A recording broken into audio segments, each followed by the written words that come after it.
Washington's calculation was simple. Squeeze Canada hard enough and it folds. They miscalculated. I don't buy anything American. I don't go to the States anymore.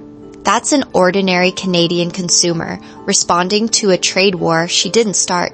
And she's one of millions.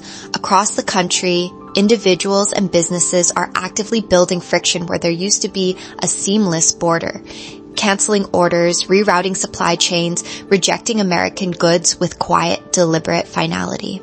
Here's what Washington missed. The pressure designed to force Canadian capitulation is functioning as a catalyst, triggering what I call the Quiet Reconfiguration, a systemic rewiring of Canada's economic and strategic DNA that is now hitting the United States harder than anyone in DC projected. Over the next 20 minutes, I'll connect the dots beneath the headlines for you, layer by layer, from consumer boycotts to defense sovereignty. But first, you need to see the macro numbers, because once supply chains physically reroute, it's like a river changing course. The old channel doesn't just refill. For decades, the operating assumption in Washington held firm. Canada sends 76% of its exports south. That single number was treated like a structural lock, a guarantee that any serious trade pressure would force Ottawa to the table. 76% dependency. That assumption collided with 2025. According to U.S. Census Bureau and USTR data, American merchandise exports to Canada dropped by 3.8%, over $13.4 billion gone. But that's only Washington's side of the ledger. Canadian imports into the United States fell by 7%, nearly $28.9 billion evaporated. Combine both directions, and the bilateral trade contraction hits $42 billion. What makes this genuinely uncomfortable for anyone who believed the leverage narrative? The damage was never one-sided. The expectation was that Canada would absorb the pain while America collected the gains. Instead, what emerged was movement happening on both sides of the border at the same time. American exporters lost market access. Canadian suppliers found alternatives. The bleeding was mutual, structural, and simultaneous. Now trace the deeper shift. That historical anchor of 76%, Canadian exports bound for the U.S. market have already declined toward roughly 72%. 4 percentage points might sound modest until you calculate the billions those points represent. Billions now flowing toward the EU, toward Asia-Pacific partners, toward trade architectures that barely existed a decade ago. This is where the structural logic becomes irreversible.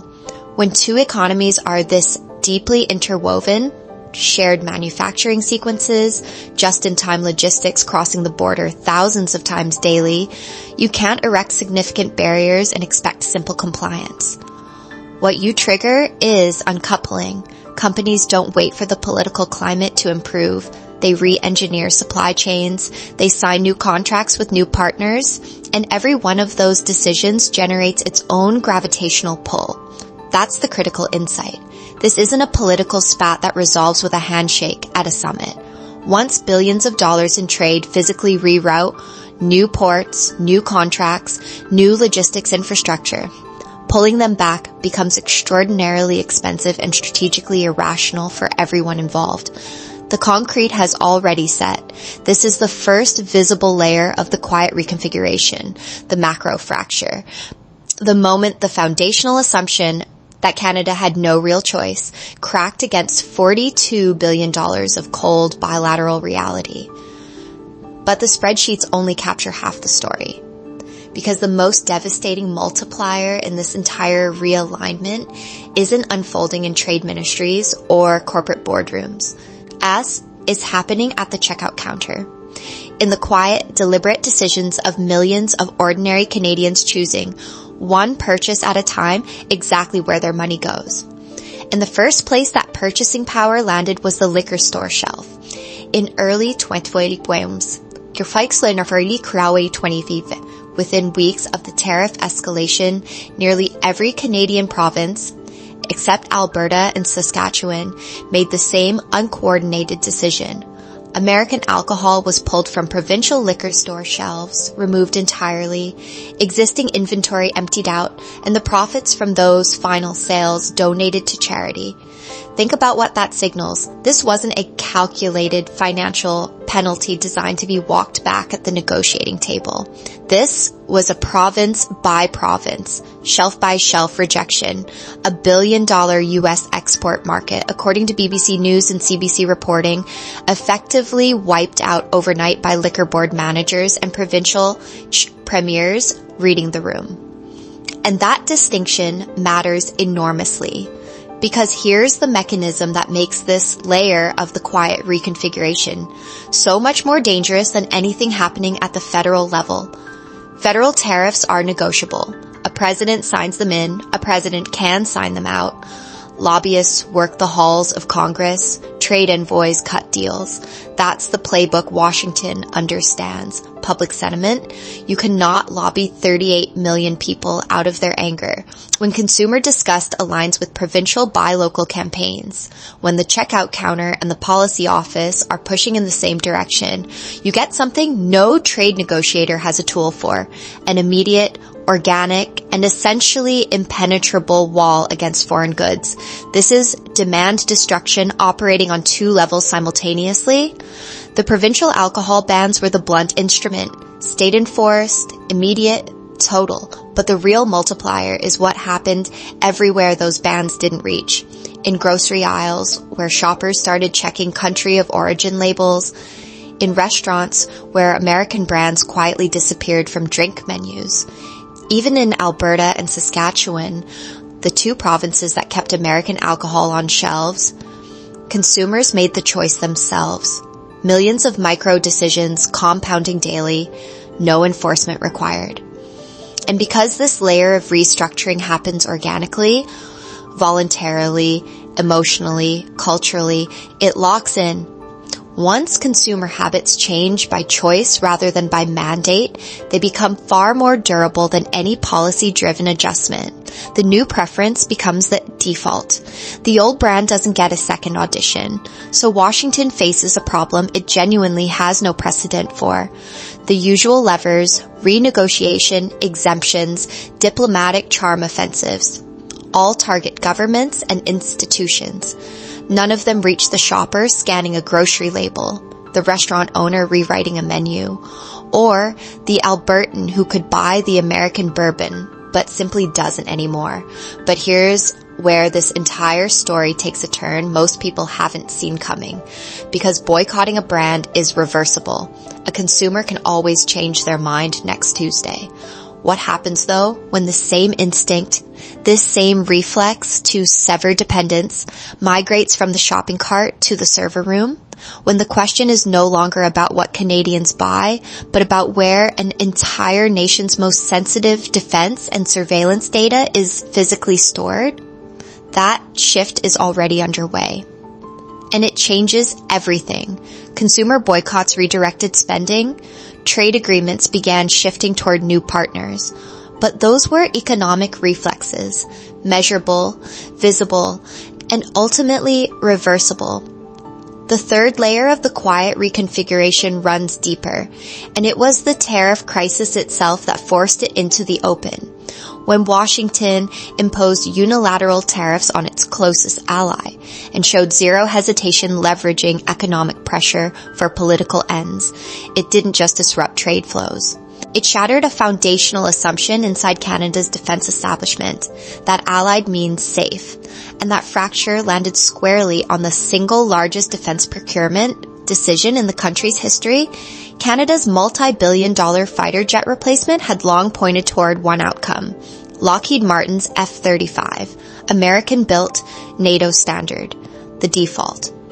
Then Sweden's Saab entered with a proposal that reframed the entire competition. 72 Gripen EF fighter jets and 6 GlobalEye early warning aircraft. But the detail that shifted the calculus was infrastructural, not aeronautical. Saab offered to build a sovereign data center physically located in Montreal, guaranteeing 100% domestic control over every byte of operational data those jets would generate. Why would a data center outweigh the specifications of an airframe? Because a modern fighter jet is essentially a flying data center. Every sortie generates terabytes of sensor feeds, targeting intelligence, communications intercepts, and operational flight patterns. Where that data physically lives, and which country's laws govern it, determines who ultimately controls it. The F-35's data infrastructure sits in Fort Worth, Texas, maintained by Lockheed Martin, subject to U.S. federal law. Now pause. Forget which jet flies faster or turns tighter. We are negotiating custody of flying data centers. And if Canada's next generation defense network depends on physical infrastructure governed by the extraterritorial reach of the U.S. Cloud Act, that is a backdoor wired into the foundation of national defense.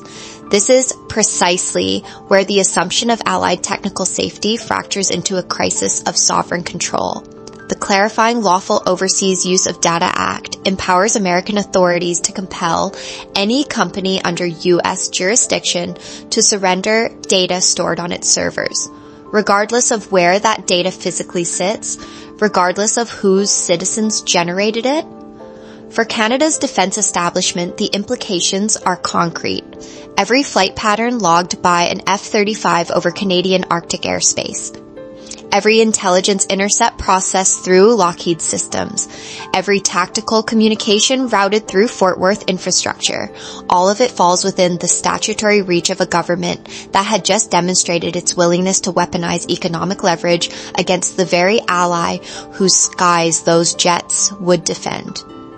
In 2025, the Government of Canada published its white paper on data sovereignty.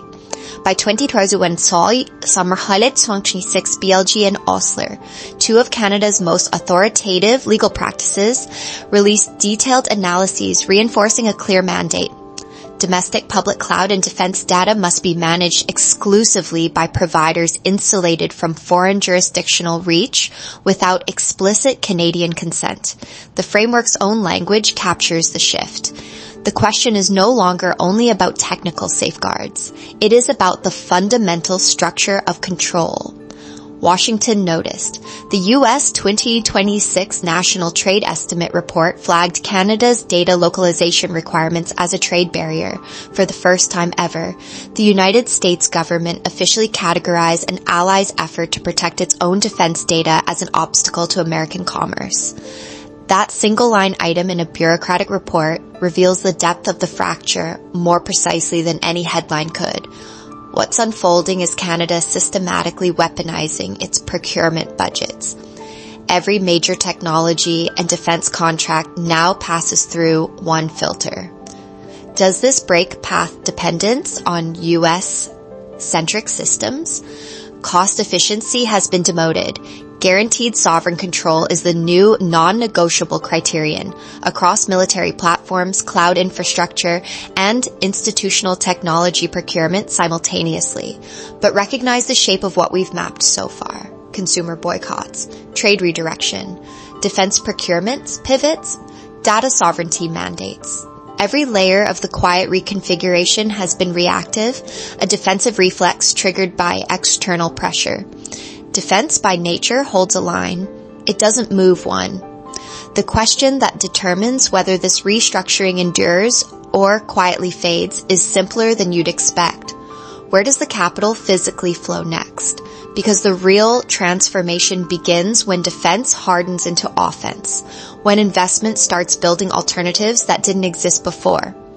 The answer is already materializing in the data. RBC Economics reported in April 2026 that Canada's merchandise exports to non-US economies surged 17% year over year.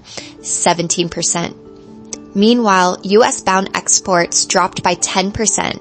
And across key industrial input categories, the American share of Canada's import sourcing slid from 12.6% down to 11.2%.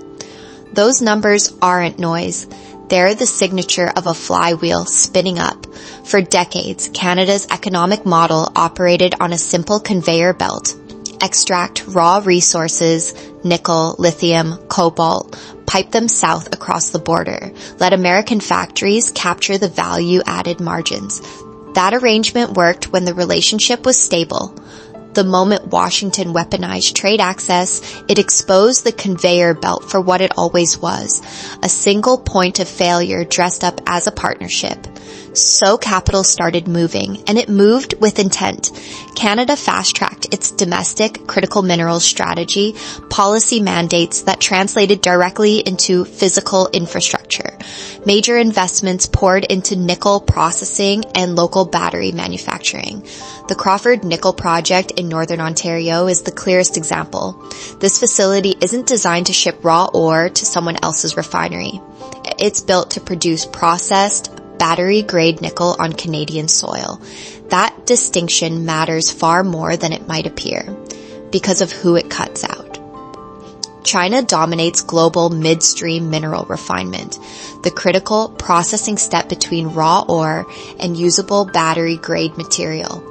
That bottleneck is why even countries sitting on massive mineral deposits still route through Beijing to turn rock into something a battery factory can use. When Canada builds its own midstream processing capacity, it removes that dependency from the equation entirely. Raw nickel enters a Canadian facility. Battery-grade material exits the other end. No Chinese refinery touches it. And because the finished input ships directly to buyers in Europe, Japan, and South Korea, markets desperately competing for exactly these materials, no American tariff schedule touches it either. The supply chain runs from Canadian ground to Canadian processor to global buyer, both choke points. Beijing's refinement monopoly and Washington's end buyer leverage are structurally bypassed. Consider what that means at scale. The old model, dig it up, ship it south, hope the buyer doesn't change the rules. The new model, dig it up, process it domestically, sell finished inputs to allied economies on terms Canada controls. Canada went from raw materials corridor to sovereign processing hub with genuine global leverage. And here's where the flywheel effect locks in. Every new processing facility built on Canadian soil does three things simultaneously. First, it captures margins that previously leaked across the border. Second, it creates a physical, immutable hedge against American trade whims. You can't tariff a supply chain that no longer runs through your territory. Third, it attracts the next round of investment because global manufacturers now see Canada as a reliable sovereign node in the clean energy chain. Each layer reinforces the next. The flywheel accelerates under its own momentum. This is the critical distinction between layer 4 and everything that came before it. Consumer boycotts are emotional. They can fade. Trade redirection is reactive. It can reverse. Even defense procurement pivots take years to fully implement.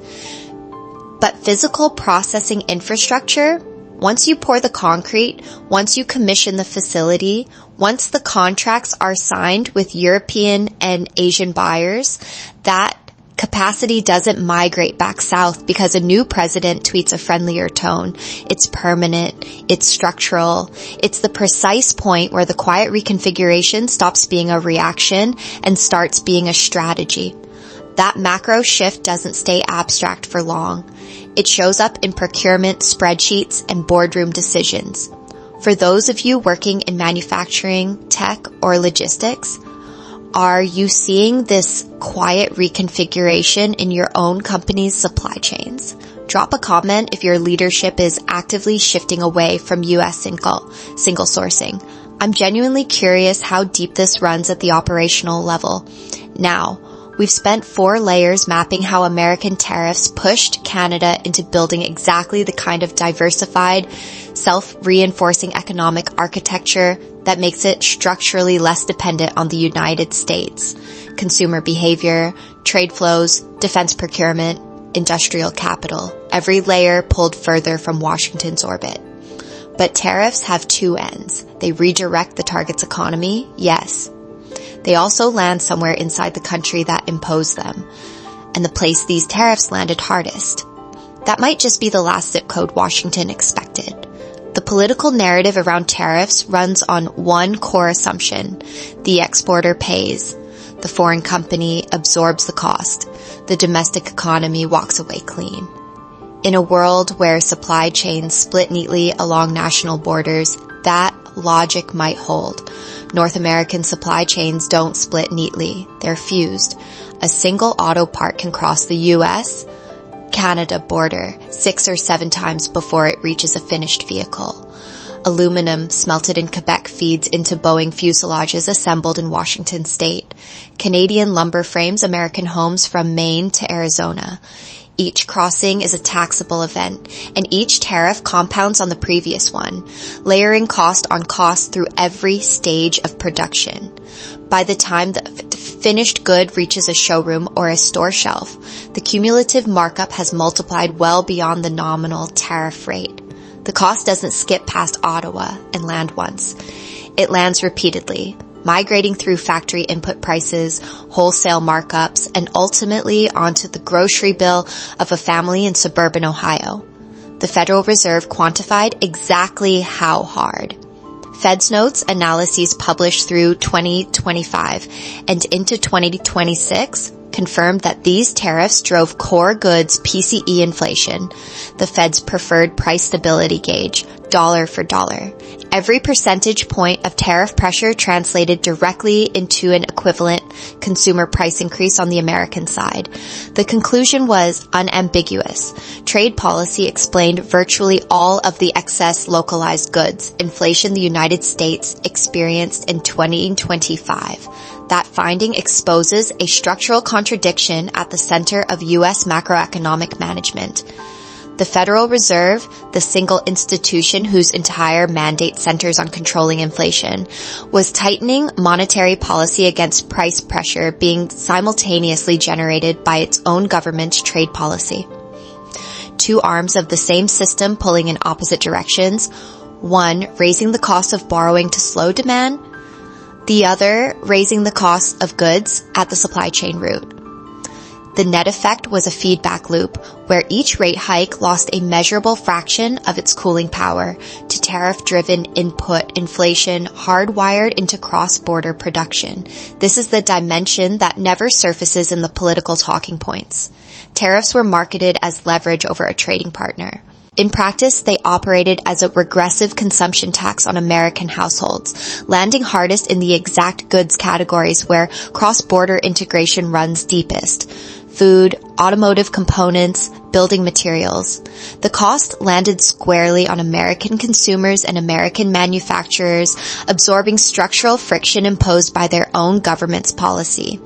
And so, the circularity completes itself. The instrument designed to pressure Canada into concessions ended up constraining the central bank, elevating consumer prices, and quietly eroding the very domestic purchasing power it was built to protect. So step back, look at what actually happened beneath 12 months of headlines. A tariff shock hit the system. Instead of capitulation, it set off 4 structural shifts, each one reinforcing the next. Macro trade flows fractured first. Export dependencies that took decades to calcify began redirecting toward new markets within months.